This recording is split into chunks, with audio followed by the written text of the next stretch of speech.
A robbery suspect in Vermont is finally in custody after evading police for days using almost every mode of transportation possible. Oh, really? 52-year-old Eric Edson was wanted by police in connection with the robbery of a store in Burlington. Cops found him a week later after he was spotted passed out inside a running vehicle that had matched the description of the one used in the robbery. When officers woke him up, he quickly took off and sped away, lightly striking both officers.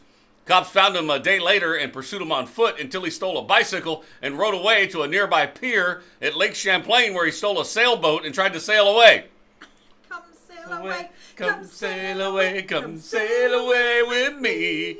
Edson was eventually pursued by the Coast Guard until he ran the sailboat aground, and then he fled on foot. A few days later, police received a tip that Edison was spotted in a kayak in a nearby river.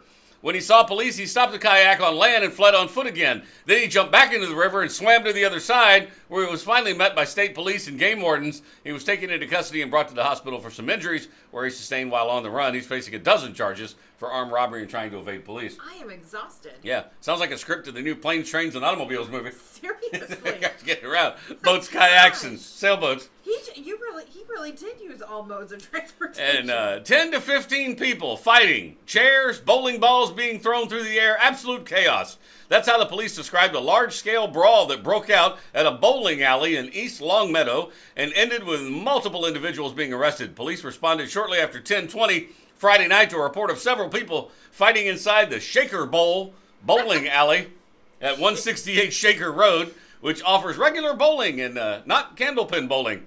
Officer Zachary Paremba was the first to arrive on scene and described the report as absolute chaos. With 10 to 15 people actively fighting, chairs and bowling balls flying through the air in all directions, according to a Facebook post. Paremba quickly restrained and handcuffed two different women who he allegedly says saw raising bowling balls over their heads to throw at each other. Stop it! Another officer arrived at the bowling alley shortly after and detained another woman whom he described as being an active aggressor in the fight, the department's statement said. You know, if you hit three people in a row with bowling balls, it's called a turkey. Yeah. Yeah. It's full of turkeys. The police had no patience to spare. Oh, wow. Strike one here.